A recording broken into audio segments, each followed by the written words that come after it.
I have a feeling that whenever I give something, I feel happy. You see, you can try that.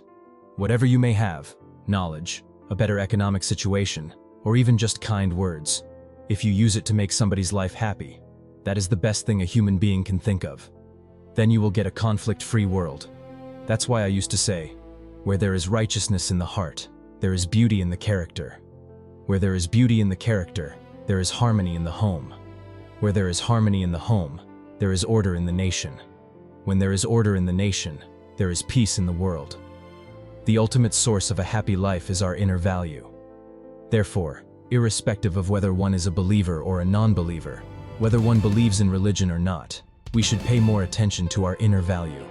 Now, according to the latest scientific findings, it is clear that for good health, a healthy mind is very essential. A more peaceful mind brings a healthy body. Because when the mind is calm and peaceful, our body's elements remain more balanced. Too much stress and too much worry disturb our body's elements, which creates certain problems. Therefore, a calm mind is very essential. I think you should realize that anger may bring some kind of energy for a short moment, a short period, but that energy is actually blind energy. Anger really destroys the part of your brain which can judge right from wrong. So when we are fully consumed by anger, we can't see reality. That energy is a more bold way, but it is blind energy. So in order to face a problem, our method should be realistic. In order to carry out a realistic method, you must know the reality. When we look at reality, when we investigate the reality, our mind should be calm. Otherwise, we cannot see things objectively. So in order to use human intelligence properly, our mind should be calm. Thinking along these lines, anger, firstly, destroys your inner peace. Secondly, it destroys your ability to investigate reality. So if you think along these lines and develop a greater awareness, you see that anger is of no use, only destruction. We are social animals. We are human beings, social animals. And particularly in modern times, the reality is that the economy, the environment, and many things are heavily interdependent. That's the reality.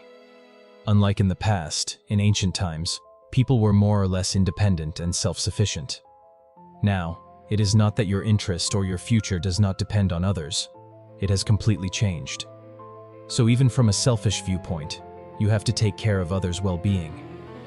If you just think of yourself with blind selfishness, forget others, or worse, exploit others, cheat others, bully others, ultimately you will suffer. You may gain some temporary benefit, but with deep insight, you feel uncomfortable. Eventually, you truly become a lonely person. Nobody loves you, nobody respects you. If you take care of others as human brothers and sisters, sincerely and seriously, then everybody becomes your friend. So when you have truly trusted friends, if you need something, you can ask them. If you become a friendless or lonely person, when you are really facing some problems, you have nobody to share with. So ultimately, we are social animals. Even other animals, with no law, no education, no religion, have some kind of feeling that their own individual survival depends on the rest of the community or herd, so they work together. I am one individual out of 7 billion human beings. If the rest of the human beings are happy and peaceful, I get the maximum benefit. If the rest of the world gets into trouble, how can I escape from that? With that feeling, when I meet people, 1 person or 10 people, 100,000, 10,000, I always consider them as my brothers and sisters. That brings me, on a mental level, completely relaxed. If I feel I am something different from them, then some nervousness, some anxiety may develop. So once your own way of thinking opens, and you reach out to them as a close friend, that brings a tremendous benefit to our mind. Then others also no longer feel like a stranger. Another human brought us like that. So I think we really need that nowadays. From childhood, youngsters know. If just one child remains lonely, they may cry. But if they play with other children, they feel very happy. So that's human nature. Sometimes we grow up and we always calculate. If I make friendship with that person, how much benefit will I get? Or, if I make friendship, then I can exploit or something. Then the genuine basis of friendship is no longer there. The basis of genuine friendship is trust. Trust depends on openness. So through these things, we can train ourselves. Then, at a mental level, no matter how busy you are physically, if your mental level is always calm, restful, and relaxed, there is immense benefit for your health. So mental health and body health have a very close link. The ultimate source of mental health is warm-heartedness. That's my belief. I think the best method to avoid fear or regret at the time of death is, while we are alive, to utilize our time and our energy in a meaningful way, serving others. That's, I think, the most profound way of making one's own survival useful. Even animals can do things, but service to others is something unique about human beings. I think the bond between mother and child, even other animals also have it, but that kind of closeness feeling is for a short period. But we human beings, because of our intelligence, can prolong that kind of feeling our whole life, extended through our love. So serving other people, helping other people is, I think, a very, very appropriate action according to our intelligence and human ability. We have such an ability, so to utilize that ability in the most appropriate way is serving other people. Then, at the end, you feel no regret. You feel, I did my best, I lived a useful, meaningful life. Although you may be sad, you have no regret. My personal faith, as a member of the Baha'i faith, has definitely inspired this idea that we rise to our maximum potential when we're of service to others. And not only our maximum potential, but our greatest usefulness in living in that potential. Usefulness gives us the most kind of rich human satisfaction.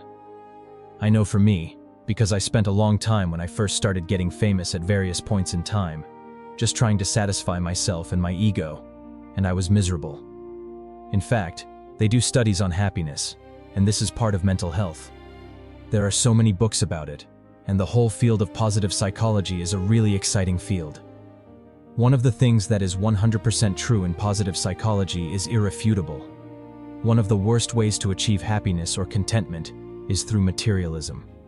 And yet we live in a culture that tells you over and over again, if you get this car, if you get this amount of money, if you have this amount of success, this amount of fame, this promotion, then you will be happy. Yet the pursuit of that materialistic view of happiness has an inverse effect.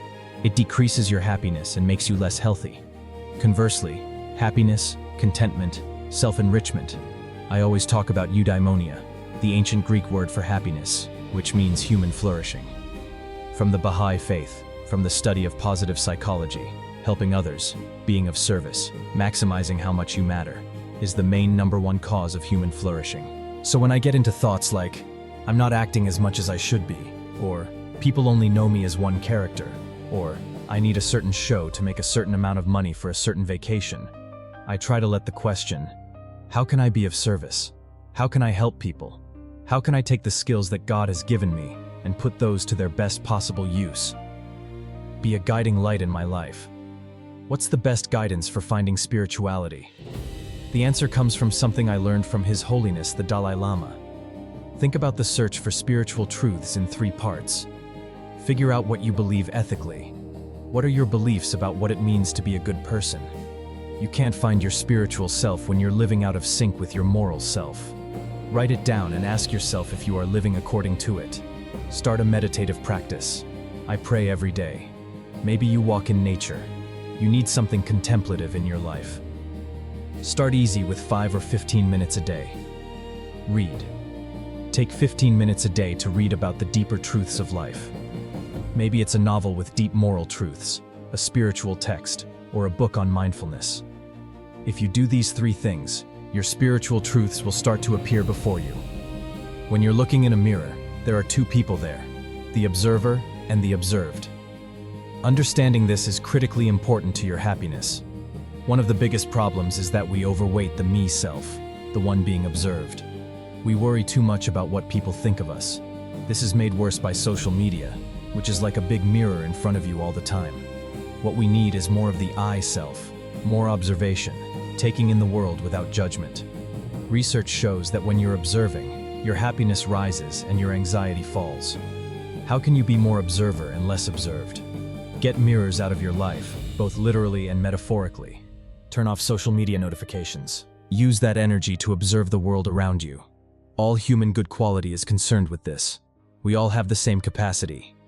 I always stress that in order to achieve a happy life, there is no point in neglecting our inner good quality, such as human affection, a sense of concern, a sense of care, a sense of community, and a sense of responsibility as a part of the community.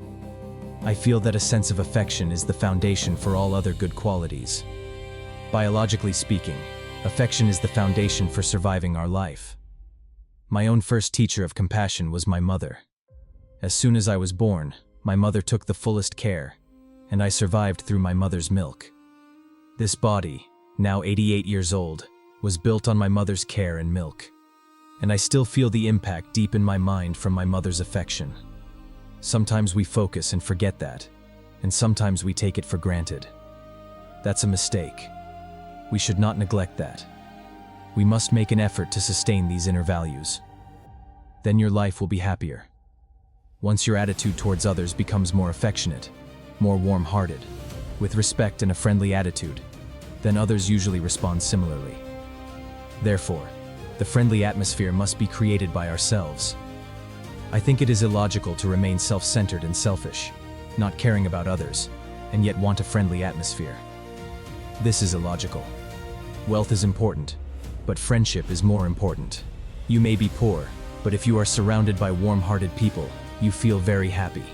Even on a sickbed in the hospital, in great pain, if you are surrounded by loving people and doctors and nurses with more smiles, you feel much happier.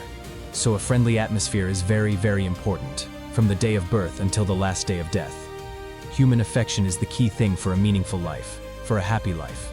So we should not consider compassion or affection as something religious. Usually many people get the impression that compassion, forgiveness, love, and loving kindness are religious subjects. Therefore, those people who have no interest in religion also neglect these things. I think that's a mistake.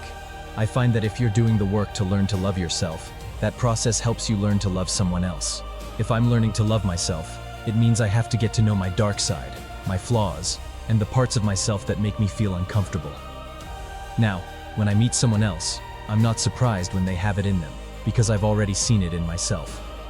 If your trauma is more visible to you, you're actually better at being compassionate to someone else's, because you can see it's something that connects us. We're living in a world of trying to project our version of a perfect partner onto our partner. We try to mold them to be this person that we think will make us happy. What we don't realize is that fake version won't make us happy, and us trying to mold them is not going to make them happy. You actually push someone away. If anyone ever feels like someone's trying to change them, they feel threatened, scared, or not good enough. I break it down into 3 relationship roles that everyone plays. The fixer. Some of us get our self-worth from fixing other people's problems. We feel better when we find a partner that feels like a project. This tires our partner out because they feel unworthy. The dependent. You walk in and hope your partner will take care of you and solve all your problems. Years later, that person feels they've lost themselves, not realizing they didn't know who they were in the first place. The supporter. This is the healthiest role.